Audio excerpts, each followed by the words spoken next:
What is sunk cost fallacy?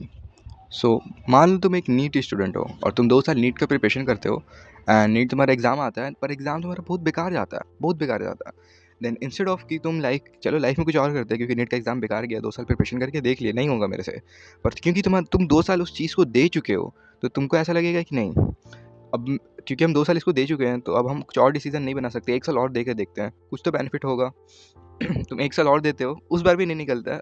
अब overall तुम 3 year एक एग्ज़ाम को दे चुके हो, और अगर तुम उस चीज़ को एक्सेप्ट करते हो कि तुम 3 साल दिए और तुमसे नहीं निकला, देन वो एक फेलियर टाइप का फ़ील होगा कि 3 साल देने के बाद भी एक एग्ज़ाम नहीं निकला। देन तुम सोचते हो कि भाई 3 साल दे ही चुका हूँ, 1 साल और दे के देखता हूँ, शायद 1 साल बाद और निकल जाए। क्योंकि तुम इतना ज़्यादा एफर्ट और टाइम दे चुके हो किसी चीज़ में, उससे बाहर निकलना एज़ अ फेलियर के टाइप से दिखता है। तो इसीलिए तुम बार-बार उस लूप के अंदर जाते हो।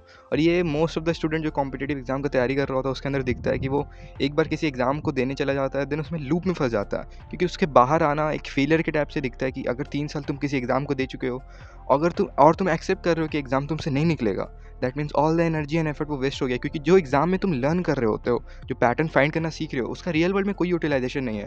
तुम कोई स्किल नहीं सीख रहे थे जो 3 साल बाद कंपाउंड हो गया, जिसका यूटिलाइज़ेशन हो सकता है। तुम एक पैटर्न रिकग्निशन सीख रहे थे फिज़िक्स, केमिस्ट्री, मैथ में, जिसका अब कोई यूटिलाइज़ेशन नहीं है अनटिल अनलेस तुम एग्ज़ाम को रिपीट कर रहे हो।